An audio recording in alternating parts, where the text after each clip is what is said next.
Debout, debout, debout. Debout. Cette maison à droite, c'est la maison de la cible.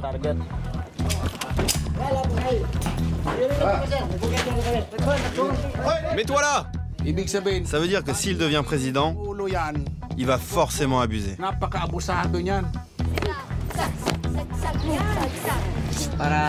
Pour rester avec eux et pour pouvoir dire que je fais partie d'un gang.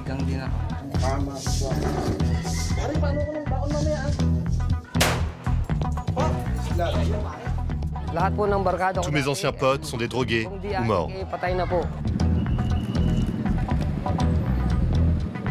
Personne ne bouge.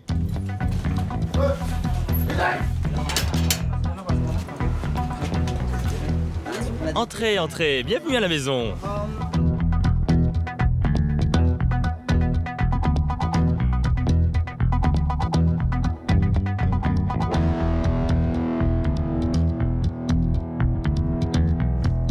Bienvenue à Manille, capitale de l'archipel des Philippines.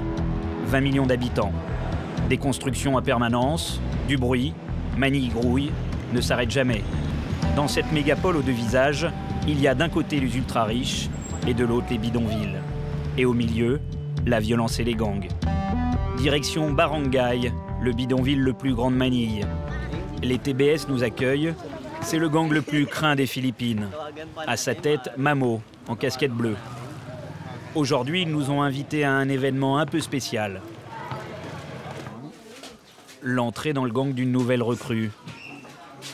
Le futur gangster, le voici. Frédéric n'a que 16 ans. Et malgré sa motivation, il est terrifié. Pourquoi tu es là? Je veux faire partie du gang, je veux être un membre des TBS pour faire partie d'eux. Et tu n'as pas peur? Non, mais j'appréhende un peu.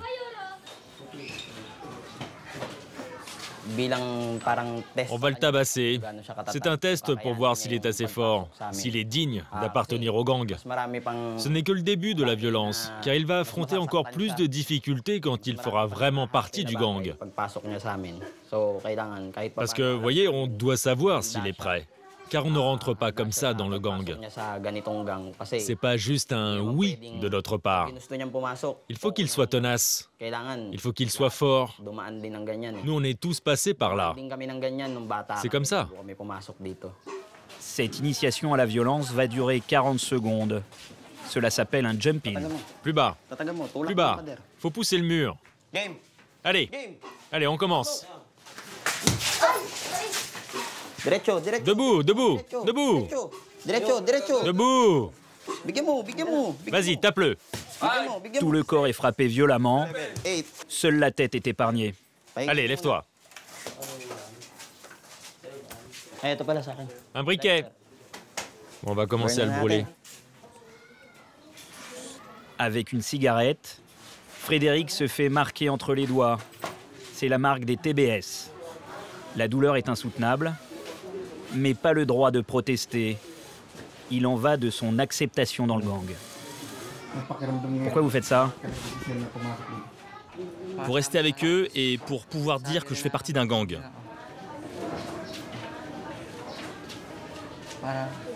C'est-à-dire faire partie d'un groupe, quoi. Et ça représente quoi pour vous? La fraternité. C'est comme une fraternité. Un passage à tabac, une brûlure et une poignée de main. La première étape est franchie. Maintenant, c'est bon. Si on a besoin de lui, on l'appellera. Et les jeunes veulent tous venir? Oui, oui, bien sûr. On a plein de demandes. Mais on fait attention. On sélectionne. On ne fait pas n'importe quoi. On n'accepte pas n'importe qui dans le gang. La prochaine étape pour Frédéric sera de tuer ou d'envoyer à l'hôpital un membre d'une bande rivale. Avant de devenir un TBS, on regarde d'abord si tu es capable de contribuer à notre groupe. Par exemple, si tu es riche, si tu peux nous aider, si tu es fort. Là, on t'accepte si tu peux aider le gang. On ne veut pas des gens que pour le décor, pour frimer ou pour devenir nombreux. On a besoin de fort caractère. Il nous faut des gens avec des qualités, qu'on puisse en faire de vrais soldats, des leaders.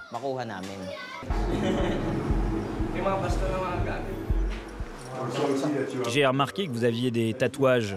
Qu'est-ce qu'ils représentent? Ça, c'est le nom de notre gang, T-Brown S. Et puis juste en dessous, à droite, c'est commandant. C'est le symbole d'un groupe, le groupe de prisonniers auquel j'ai fait partie. Vous voyez? C'est ce tatouage. Ensuite, là, ce sont des citations. Par exemple, « Seul Dieu peut me juger ». Et là, c'est Al Pacino dans Scarface. Des références à la violence mélangées à la religion, comme si c'était pour se donner bonne conscience. La plupart de ses membres connaissent bien la justice. Ce numéro sur la nuque en est la preuve. Ça correspond au numéro du code pénal qui décrit le meurtre aux États-Unis. Le 187, c'est le meurtre. Meurtre, code de meurtre. Le code pour le meurtre. 187, c'est le meurtre aux US. Le 187, ça veut dire que tu as des ennemis et tu les as tués. On est capable de le faire. On est capable. Et tu as intérêt à être le plus rapide. Et comment vous gérez les membres qui dérapent? Par exemple, le tabassage de tout à l'heure. On le tabasse avant de devenir membre du gang, et quand il est en tort, on fait ce qu'on appelle un jump out. T'es de nouveau tabassé plus fort, et ensuite rejeté du groupe. Ensuite, vous devenez un ennemi. Et là, tu ne peux plus représenter notre groupe. On te donne plus aucune aide. Et si tu fais une faute grave, la plus grave des fautes, c'est possible que tes anciens camarades te tuent.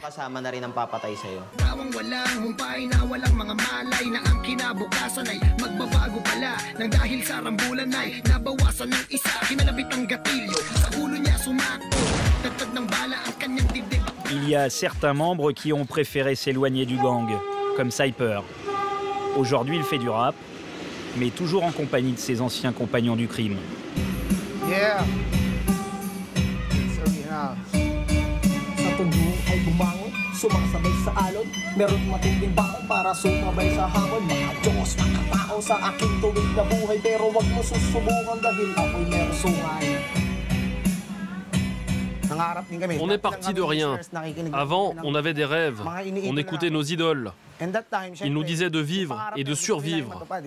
À l'époque, bien sûr, il fallait avoir de l'ambition. C'est nécessaire ici, car à Manille, quand tu es faible, comme ils disent, si tu t'accroches pas, tu ne peux pas vivre. Tu dois être intelligent. La survie ici, c'est savoir qui sont tes amis. C'est ça, c'est ça. C'est normal d'avoir des ennemis. C'est la jalousie qui fait ça. Il y a toujours des conflits, et dans ces conflits, il faut être solidaire.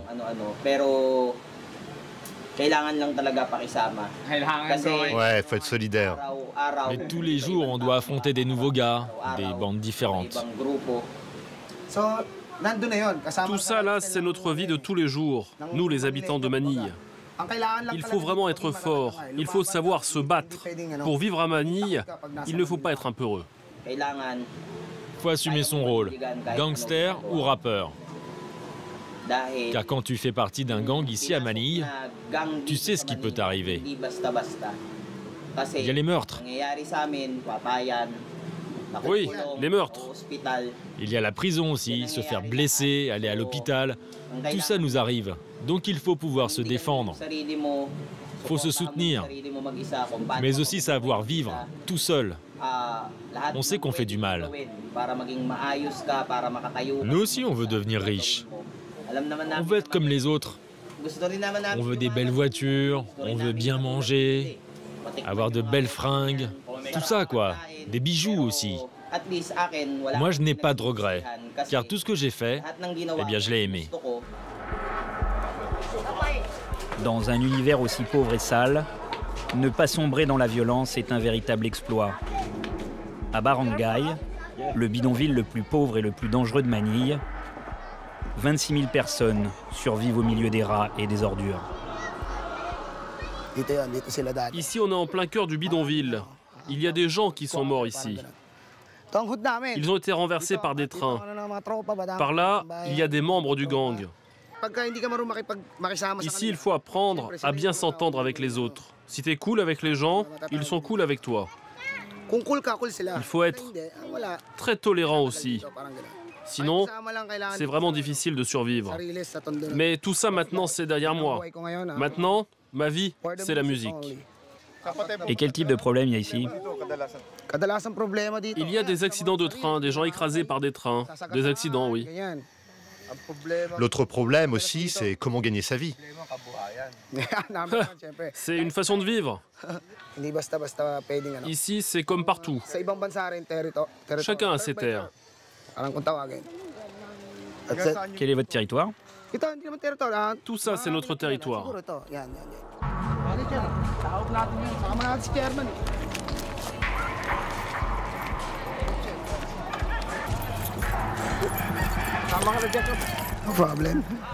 Avant, c'était très violent ici. Il y a eu des fusillades.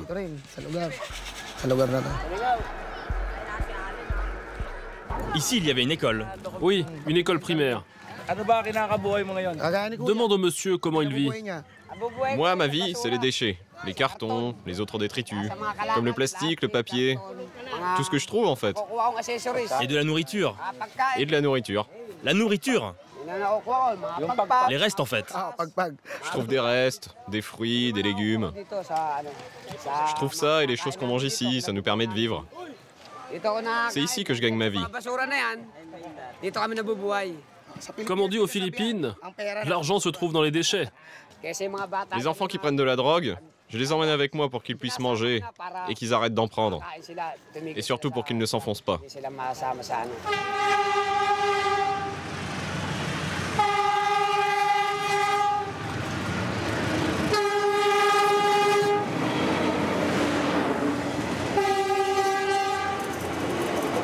Survivre avec le crime, survivre grâce aux ordures.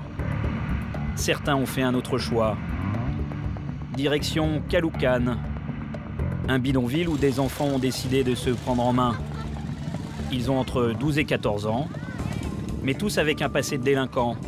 C'est le hip-hop qui les motive, avec comme salle de danse, la rue. Voilà, c'est bien, Budding. C'est bien ce que tu fais. Vers l'intérieur, c'est ça. Grâce à Dita, ils ont pu changer leur destin. Ils savent danser. Et c'est pour ça que je suis fière d'eux. Car malgré tout, je les ai aidés. J'ai réussi à les éloigner de la délinquance. Heureusement, ils sont vraiment gentils. Ils nous écoutent, ils sont disciplinés. Lui, il ramassait les ordures. Aujourd'hui, il est danseur. Voilà. Lui, c'était un mauvais garçon quand il était plus jeune. Aujourd'hui, il est danseur. Voilà. Voilà, c'est pareil pour lui. Ils étaient têtus, mauvais. Aujourd'hui, ce sont de bons gamins depuis qu'ils sont dans un groupe comme ça. Moi, ce que je recherche, c'est des délinquants, car je veux les éloigner de tout ça. Elle vient du village. Avant, elle terminait toujours au poste. C'était une délinquante. La bad girl, c'est Jay. Elle a 13 ans. Avant, elle était la chef d'un gang de pickpocket. Aujourd'hui, c'est la leader du groupe. On m'a dit que je serais très heureuse si on s'intègre et si on s'entraide. Nous sommes d'abord très unis, les filles et les garçons. On met tout notre cœur dans la danse, ça nous évite de faire des bêtises. La danse nous a permis de changer, de canaliser notre énergie pour aller dans le bon sens. Moi, avant, j'étais une gangster. Chacun de nous a son histoire. Après avoir formé le groupe, on a tourné une page. Et vous êtes comme leur mère? Oui. Elle est comme votre mère? Vous l'appelez comment? Tandita. Nous sommes pauvres. Nous n'avons ni de quoi payer les transports, ni participer au concours. Mais par chance, ils gagnent. C'est votre plus beau prix? Oui. Ça vaut 400 €. Oui, c'est notre plus grand prix. La grande compétition à laquelle on a participé avec l'équipe. Il y avait même des plus âgés que nous. Et c'est nous qui avons gagné. On a été trop heureux ce jour-là. Car grâce à ce trophée, on peut tous étudier.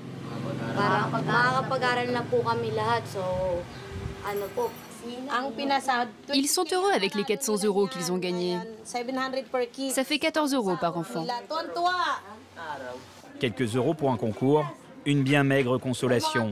Alors comment ne pas replonger dans la délinquance? Derrière son sourire, Dita a posé des règles très strictes. C'est interdit pour eux de fumer des cigarettes ou de la marijuana, ou encore de boire de l'alcool.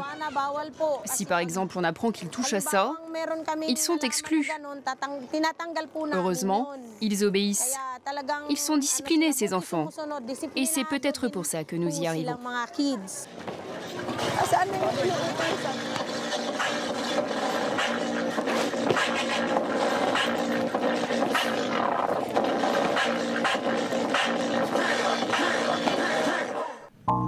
À Manille, dans la moiteur tropicale, la pollution, le bruit, la surpopulation, les esprits ont vite fait de s'échauffer.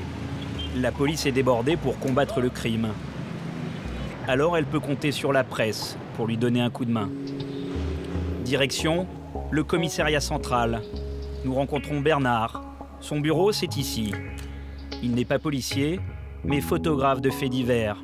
Aux Philippines, chaque commissariat a sa salle de presse où les journalistes peuvent travailler et attendre une affaire. Allô Sandro? Ah, il y a une fusillade à Fairview, mais c'est fini? Vous savez, la vie est très difficile ici aux Philippines. Dans cette immense métropole de Manille, ici à Manille, il y a par exemple un policier pour 1500 habitants.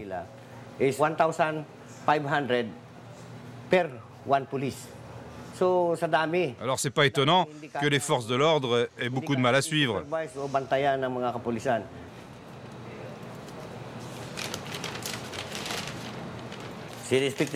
Regardez par exemple cette photo.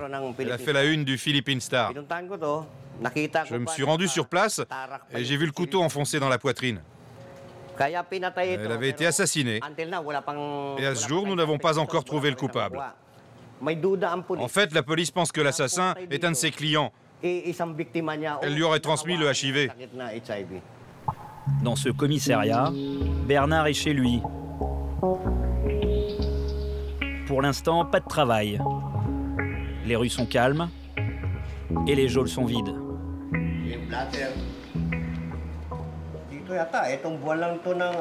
Il y a un mois, on a compté 10 morts. Aujourd'hui, ça a un peu ralenti.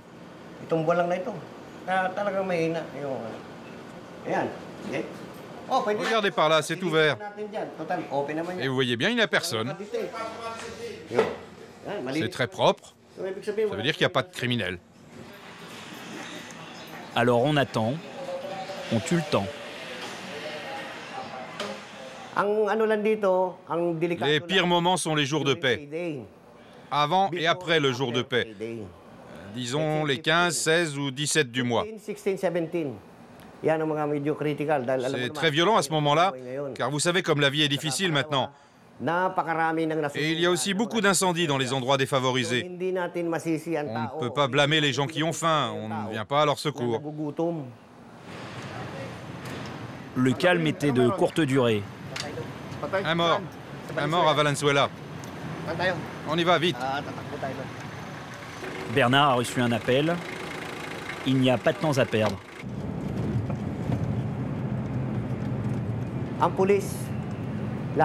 Avec la police, on est en première ligne. Il y a des risques, surtout dans les fusillades.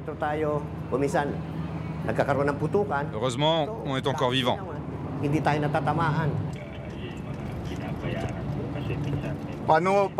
Et comment vous avez appris ça? Comment vous avez eu l'information? Par la radio. Il y a eu des coups de feu à Valenzuela. Donc je l'ai appelé et il m'a confirmé qu'ils étaient encore là.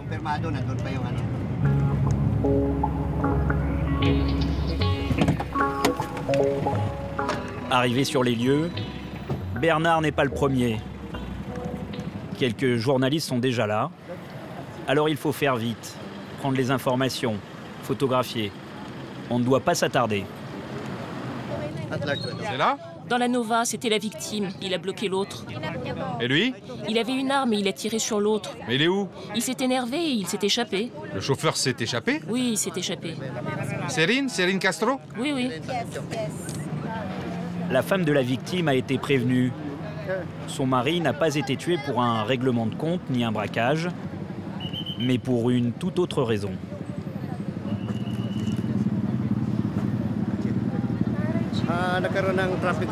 Il y a eu une altercation dans les embouteillages. Le premier conducteur a bloqué l'autre. Il est descendu de sa voiture et est venu voir le second conducteur qui a paniqué et lui a tiré dessus.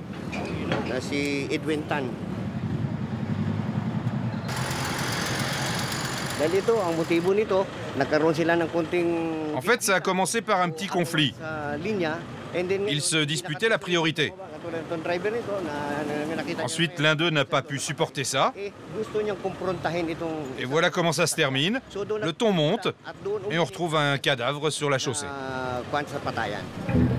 C'est ce que l'on appelle un road rage. Comprenez la rage au volant. Le quotidien à Manille. On en dénombre plus de 70 par an. Retour au commissariat. Bernard doit choisir ses photos et les envoyer au journal. En faisant ce métier, il a l'impression d'aider. Ça va être publié ce matin, j'ai de quoi faire un article.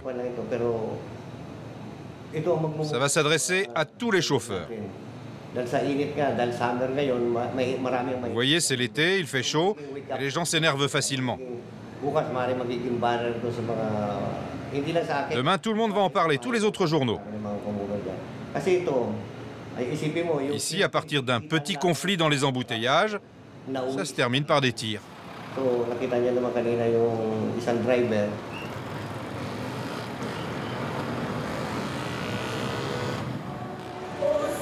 En ce dimanche des Rameaux, les croyants se bousculent pour se faire bénir. Les Philippines est le seul pays chrétien de l'Asie du Sud-Est, un héritage religieux de la conquête espagnole du XVIe siècle. Dans ce pays dévasté par le crime et la corruption, la religion donne un peu d'espoir. Le père Abet le rappelle à chaque messe. L'Église nous rappelle que l'on ne doit pas oublier que nous sommes tous pauvres. Nous sommes tous pauvres d'une façon ou d'une autre. Et nous avons besoin de quelque chose ou quelqu'un qui puisse nous aider pour améliorer notre existence. Il n'y a rien d'autre. Il y a une façon de lutter contre la corruption et le désordre dans le gouvernement, c'est de croire dans l'amour du Christ.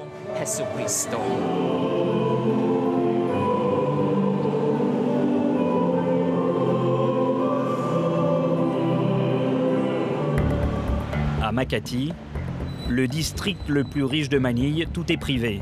Les rues, les trottoirs, les lampadaires, tout. Dans ce quartier d'à peine 40 ans et en plein essor, on est maire de père en fils. La corruption est à tous les étages. Et pour la dénoncer, il y a Tulfo, le journaliste anticorruption. Bonsoir, nous sommes jeudi, bienvenue dans notre émission, je suis Irène Ferrer. Et je suis Monet Tulfo, votre loyal présentateur. Restez avec nous, nous avons des nouvelles croustillantes pour vous aujourd'hui. On va partager nos opinions. Il y a deux camps qui s'opposent en ce moment et ils sont divisés. À Makati, il y a le maire suspendu, Junjun Binay, accusé de détournement. Et il y a le maire adjoint, Romulo Peña.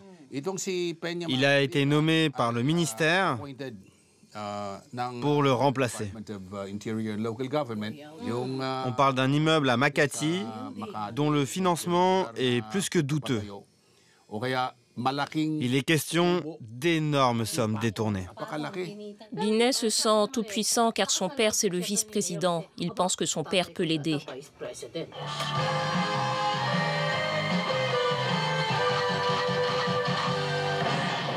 La mairie de Makati, la voici. Le maire accusé de corruption y est retranché. Pas de service de sécurité devant, mais des centaines de gens, fervents supporters du maire Binet. Binet, Binet, nous sommes pour Binet. Binet, Binet, nous sommes pour Binet.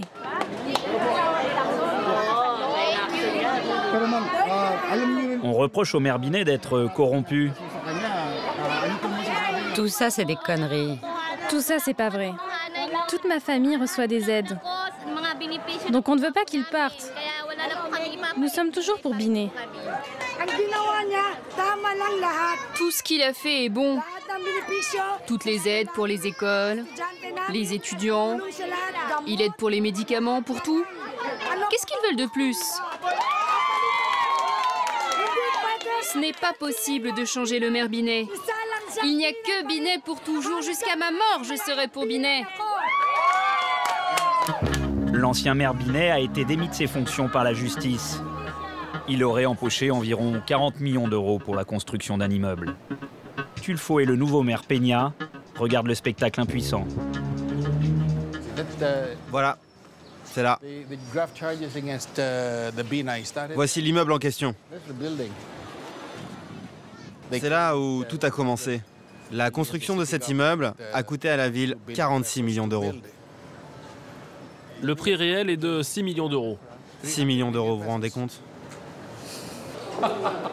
Et voilà, on y est. Oui, c'est mon bureau. Pourquoi votre bureau est ici?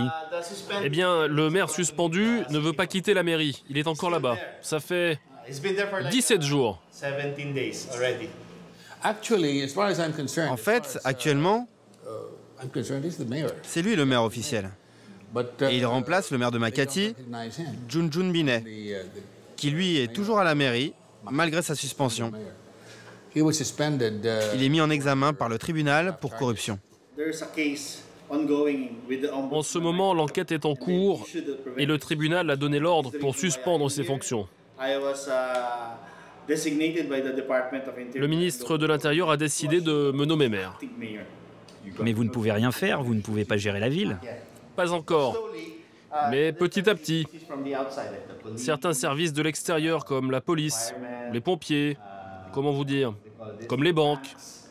En fait, je suis aux responsabilités. Mais concernant les opérations concrètes dans la ville, je ne peux pas m'imposer. Je ne peux pas les appeler pour une réunion, car l'ancien maire les empêche d'assister à mes réunions. C'est un peu particulier, effectivement. Le maire actuel a peur. La foule protège l'entrée. Il ne peut même pas faire appel à la police. La situation est inextricable. Je ne peux pas rentrer. Il ne peut pas. La foule l'en empêcherait. C'est impossible pour vous d'entrer à l'intérieur. Ah oui, oui, vraiment impossible. Il ne peut pas rentrer avec la police? Vous savez pourquoi la police ne peut pas forcer l'entrée? Car ça peut prendre un tournant politique. Oui, il a raison. Il a raison. Si par exemple quelqu'un dans la foule est blessé, ça serait un point pour les Binet. On nous a rapporté que les Binet leur avaient dit « Si vous nous soutenez, on vous donne de l'argent. » Vous vous rendez compte? C'est une foule payée. Combien sont-ils parfois?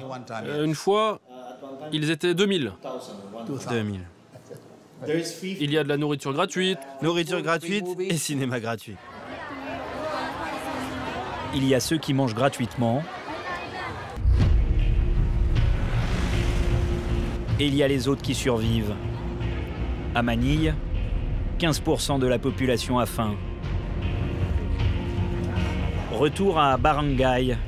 C'est dans le cimetière que les TBS passent leur journée. Ici, entre les tombes, des gens vivent parmi les victimes de la violence criminelle. T'as apporté quelque chose? Mais non. Bruti, tu crois que je suis de la police? De temps en temps, les TBS viennent se souvenir de leurs anciens camarades morts. Ici, c'est un de nos vétérans qui est mort. C'était Rodolfo. On l'appelait Dolphy, ou Suisse. Il a été tué en quelle année déjà? 2000. Ouais, vers 2000. Il s'est embrouillé avec un autre gang. Il leur a volé 2 bocaux d'ecstasy. Il les a braqués avec une arme. Lui, tout seul, il a braqué le dealer. Et là, ils l'ont recherché, ils l'ont trouvé. Et quand ils l'ont trouvé, ils l'ont coupé en morceaux. On a retrouvé toutes les parties de son corps, sauf la tête. N'est-ce pas, mon frère? Ouais, ouais. Partout, on trouvait des parties de son corps. Putain, et personne ne vient jamais lui rendre visite.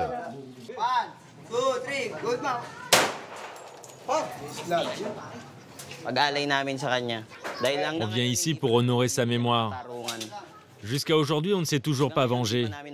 On connaît le gang, mais on ne sait pas exactement qui sont les tueurs. S'ils retrouvent les meurtriers, une guerre des gangs éclatera. Et la seule façon de la gagner, c'est d'avoir le maximum d'armes. Tu vois, on a besoin de ça ici. Car avec un flingue, on sauve notre peau et on protège nos familles. Car si on n'a pas ça, on se fera dévorer par les zombies. Allez les enfants, partez. On voit aussi que vous portez des croix. Vous arrivez à associer le Christ, les cimetières, les armes. Vous pensez que cela va ensemble? Si on ne se protège pas, si nous n'avons pas toutes ces armes, ce sera nous qui serons enterrés dans ce cimetière. Je considère que chaque jour où nous sommes épargnés, eh bien c'est une victoire. Dieu est présent à chaque moment. Dieu décide combien de temps on a pour vivre. On ne prétend pas être les plus forts, mais on fait de notre mieux pour rester en vie. C'est pour ça qu'on a besoin de toutes nos armes. Mais ça ne nous empêche pas de croire en Dieu. En tout cas, c'est notre force. Nous en avons besoin pour survivre. On demande à Dieu de nous pardonner. Des membres de notre groupe sont morts et ils portaient des armes. D'autres sont en prison ou se cachent. Dieu n'y est pour rien. C'était leur temps pour mourir.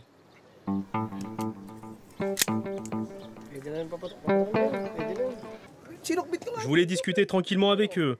Le ton est monté. Il voulait sortir son arme. Je lui ai dit « Sors-le! Sors ton flingue !» Abruti. Je leur ai donné une chance. Ils étaient 4. Et personne ne voulait le sortir. Son flingue était derrière lui et il était assis dessus. Comment il peut le sortir? Donc, je l'ai tué.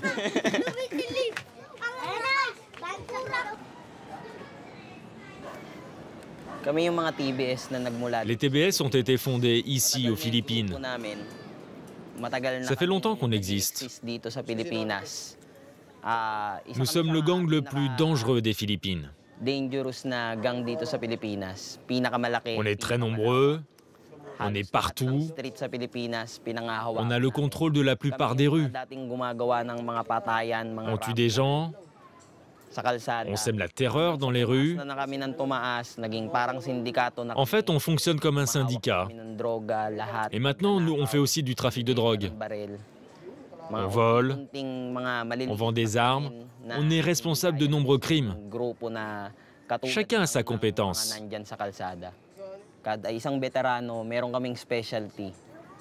Et vous n'avez pas peur de la police? On leur échappe. On ne veut pas aller en prison. Ici, aux Philippines, les conditions en prison sont insupportables. En prison, on ne mange pas régulièrement. Et c'est compliqué, même pour dormir. Et parfois, les gangsters jouent les agents doubles. La police a besoin d'indices, surtout pour lutter contre la drogue. Sans eux, elle ne pourrait pas travailler, pas infiltrer les groupes. Nous rencontrons Bouaoui. Cela fait longtemps qu'il renseigne les stupes, et c'est toujours la même méthode de travail. Combien ça coûte la dose? Par ici, là où je vais le chercher, le moins cher, c'est 5 grammes pour 75 €. Ça fait longtemps que vous travaillez avec les stupes?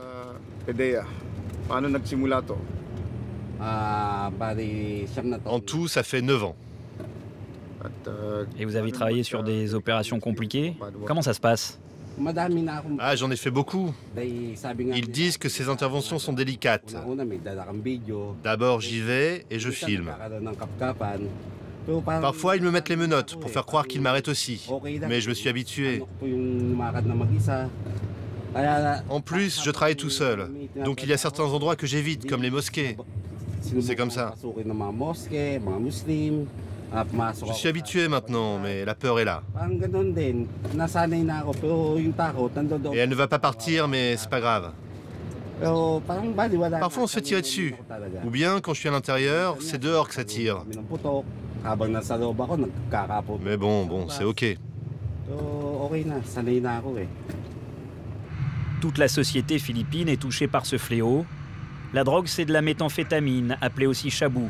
Ultra forte, ses effets sont ravageurs. Oui, ils consomment tous. Les fonctionnaires dans les mairies, les employés. J'ai des collègues qui consomment de la drogue. Dans la police, ici, dans notre secteur, les policiers en prennent. Et quand ils attrapent quelqu'un, c'est ça, ils font comme ça. Ils font payer ces trafiquants et les choses qu'ils trouvent, ils les consomment.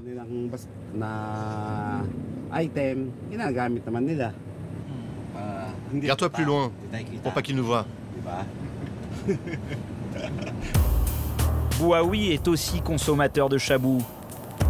Il part dans un point de vente. Il filmera comme il le fait avant les opérations de police. Et cette fois-ci, il se fait passer pour un dealer.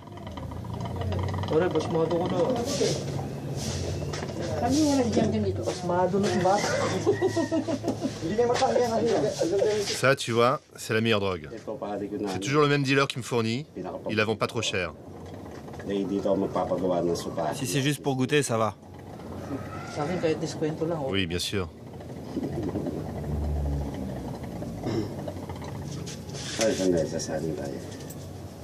J'ai déjà préparé l'argent de toute manière. Sois discret, dis pas ça. Toi, tu demandes toujours de l'argent et tu nous donnes rien. Ouais, c'est vrai. C'est mieux de prévenir avant. À toi. Pour moins de 300 €, vous pouvez acheter 20 grammes de méthamphétamine. Alors, beaucoup rentrent dans le business. Qu'est-ce qui s'est passé? Il y a eu des achats, et ensuite on a fumé. D'abord on était 2 et les autres nous ont rejoints. Mais ces gens font du trafic depuis longtemps? Ah oui, ça fait longtemps qu'ils font ce trafic. 20 ans environ. Et qui sont-ils?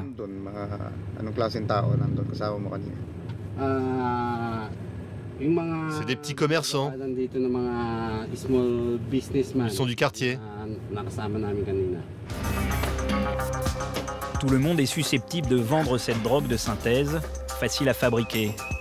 Au cours des 3 premiers mois de 2015, près de 4 millions d'euros ont été saisis.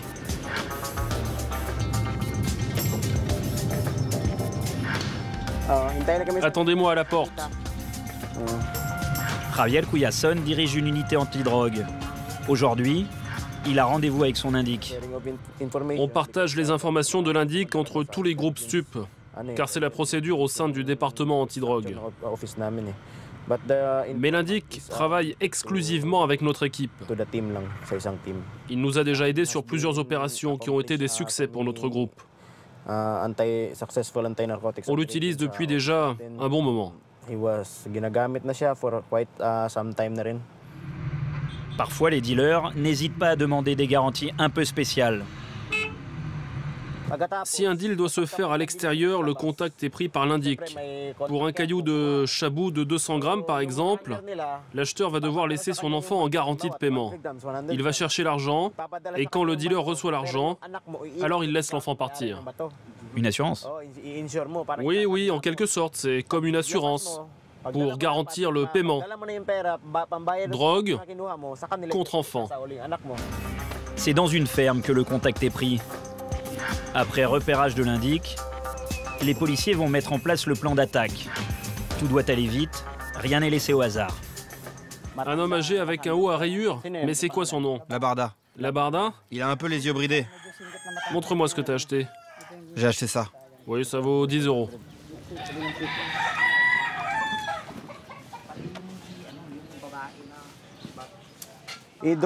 Fais-moi un dessin. Marque les endroits pour qu'on puisse faire un plan. À cet endroit, il y a un carrefour. Voilà, c'est à côté d'une école primaire. Adriana. Adriana? Adriana quoi? Rue Adriana. C'est ici l'entrée. Mais il y en a aussi une derrière. Ici, c'est l'entrée, et il y a une sortie par ici. Oui, au carrefour à gauche. Ok, alors 2 personnes se posteront là. On le bloque ici, mais le plus important, c'est de le prendre par surprise. Quand on arrive, personne ne doit s'échapper. Alors voilà ce qu'on fait. Qui va acheter? Il faut lui acheter. Ça sera peut-être lui. Et il est grand, cet espace? Allez, équipez-vous. Ces opérations ont lieu en plein jour. Alors la discrétion est de rigueur. Les indiques ne participent pas à l'interpellation, mais sont avec la police jusqu'au dernier moment. La réussite dépend en grande partie de leurs informations. Là, on fait une reconnaissance d'abord. On a la cible. On sait où la trouver. Donc c'est pour ça qu'on va aller à son domicile. On tourne autour pour savoir comment il fonctionne, où il se positionne et où on peut le coincer. C'est une personnalité de la drogue, connue dans les environs, qui fait du trafic de chabou.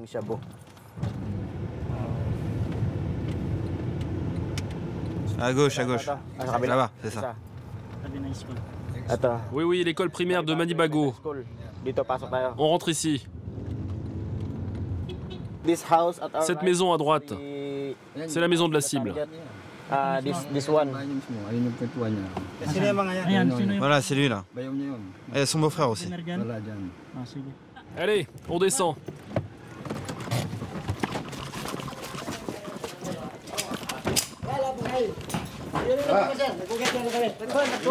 Venez ici! Reste ici! Oui, oui. Personne ne bouge! Mais je n'ai rien. Je n'ai rien. Venez avec moi. De quoi, monsieur? Vous là-bas! Suivez ce qu'il dit. Restez là. Oui, monsieur, d'accord.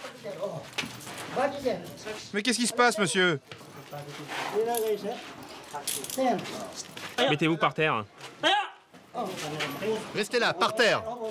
Son corps, cherchez, cherchez. Qu'est-ce que vous avez? Qu'est-ce que vous avez? Rien, monsieur, je n'ai rien, monsieur.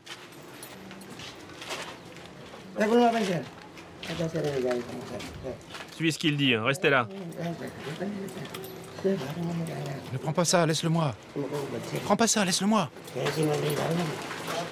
Chope l'autre, chope l'autre. Voici la preuve. Venez ici, vous deux. Vous avez le droit de garder le silence. Tout ce que vous direz pourra être retenu contre vous. Comment, monsieur? Vous avez le droit à un avocat. Si vous n'arrivez pas à en trouver un, le gouvernement s'en chargera. Oui, monsieur.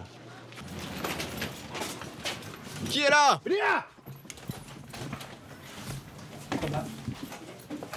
Réveille-toi. Réveille-toi, fils de pute. C'est lui. On y va, on y va, on y va. Emmenez-le.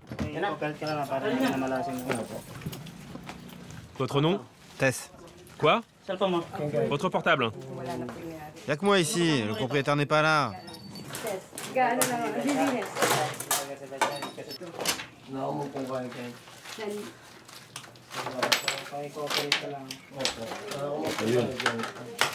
Voilà un briquet.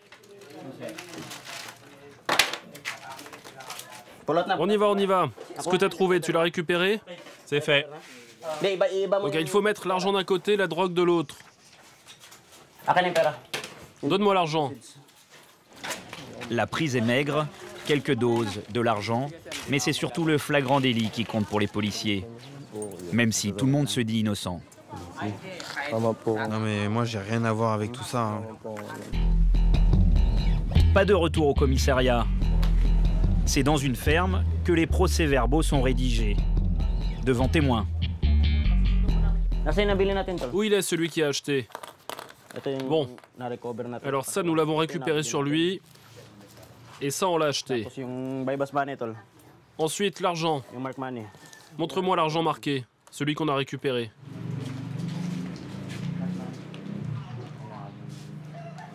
Voici ce qu'il se passe après l'arrestation. On fait le procès-verbal. Selon l'article 165, le procès-verbal doit être fait devant un témoin, soit l'élu du village, soit le représentant des médias, soit encore le représentant du département de la justice. Le secteur où nous sommes est vraiment connu comme une plaque tournante. Et on vient souvent ici. Les gens connus pour le trafic le savent. Et on a déjà démantelé un groupe de trafiquants. Ils seront placés en garde à vue. Avant leur procès, ils attendront en moyenne 4 ans. Le système judiciaire philippin est calqué sur la loi américaine. Et tout se fait en anglais, alors que la majorité des délinquants ne parlent pas cette langue. Avant d'être transférés dans une prison municipale, les 3 hommes attendront des jours dans une cellule bondée. Pas de fenêtre, l'air est suffocant et le comité d'accueil les attend.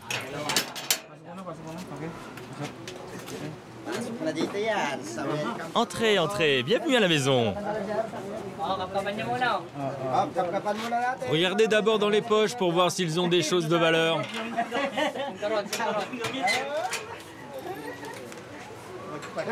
On devient sage ici. Enlevez les vêtements, mes amis. Enlevez vos vêtements.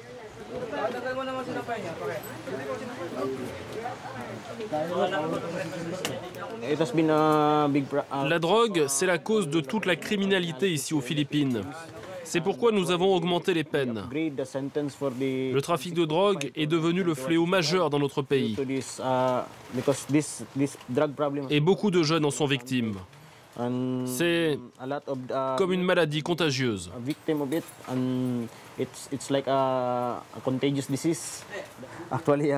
La méthamphétamine, c'était connu comme la cocaïne des pauvres.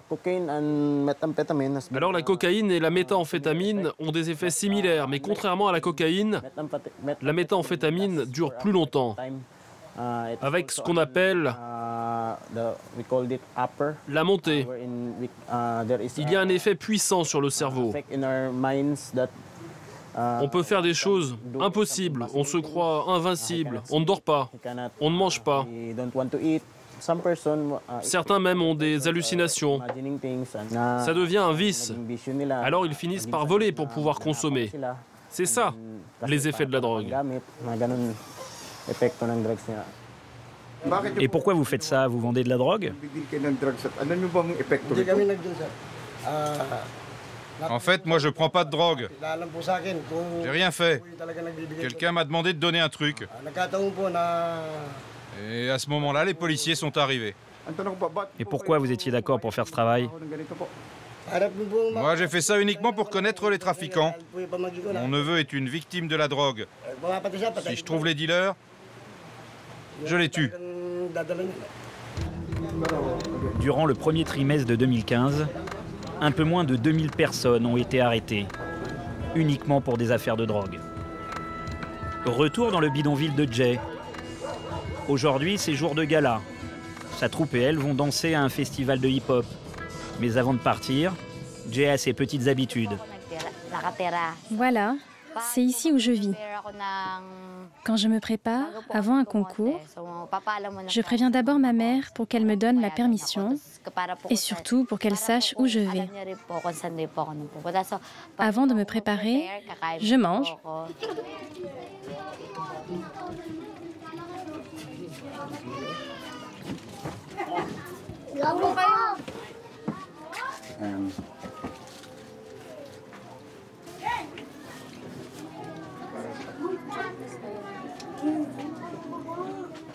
C'est pas trop pour toi? Non, ça va.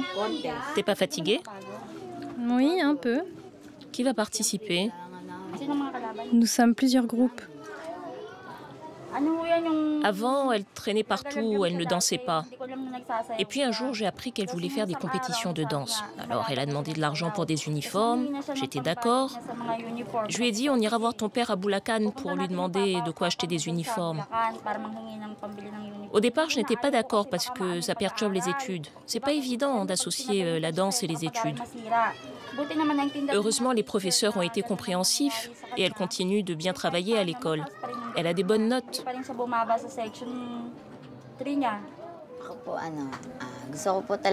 Moi, j'aimerais vraiment devenir institutrice. Et mes frères et sœurs, j'aimerais qu'ils terminent leurs études. Pour pas qu'ils deviennent comme les autres enfants d'ici. Pour pas qu'ils traînent. Pour pas qu'ils fassent n'importe quoi.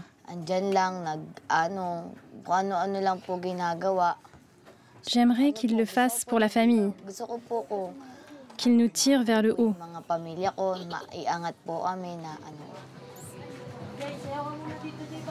Je vais partir, maman. Tu m'accompagnes? La danse, c'est ce qui a sauvé Jay. Et sa mère est fière qu'elle s'en soit sortie. Mais tous les enfants n'ont pas la force et la même chance qu'elle. Dans son groupe, tous ne vont pas à l'école. Départ pour le festival. Faute d'argent, c'est à 8 que l'on s'entasse dans ces sidecar taxis. Je monte avec Jason. On va tout droit. Roule pas trop vite.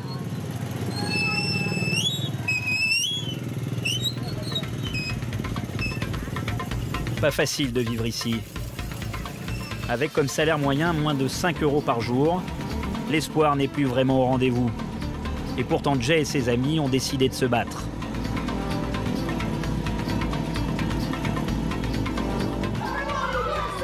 L'espoir par le hip-hop, c'est le nom de ce rassemblement. Des rappeurs étrangers sont aussi là pour faire le show et signer des autographes. Les enfants des bidonvilles sont là pour recevoir le message.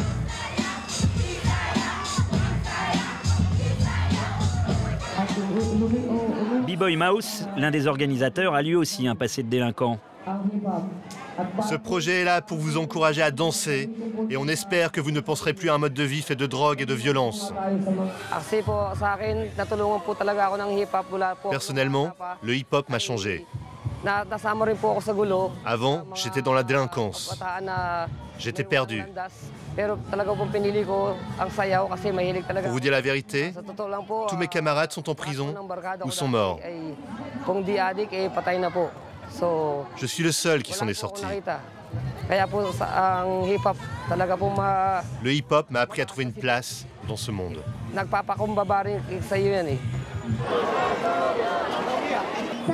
J'espère que vous suivrez notre exemple. Soyez constructifs. Éloignez-vous des mauvaises rencontres.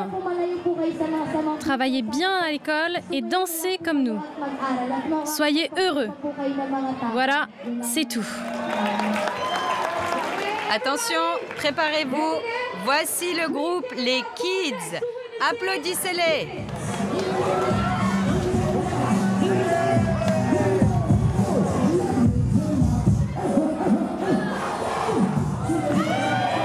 L'espoir aura réussi à sauver Jay et ses amis. Ils ont repris goût à la vie et à ses valeurs. Mais dans une mégapole rongée par la violence et la misère, les futures générations auront-elles le courage et la force de ne pas sombrer dans la délinquance ?